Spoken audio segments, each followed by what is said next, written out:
Hi రే రండ్రా. వాళ్ళు వచ్చేస్తారేమో చూస్తాను బయట.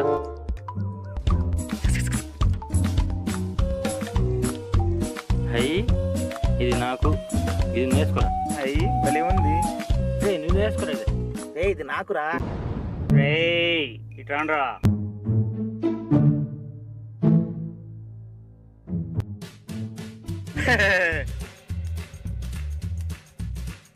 వీళ్ళే నా ఆఫీసర్లు, ఒకసారి బాగా చూడండి. సార్ మరి నాకు ఆఫర్ లెటర్ కూడా ఇచ్చారు సార్. ఏది చూపించండి. సార్ ఎందుకు నవ్వుతున్నారు సార్? ఎందుక మీరే చూడండి.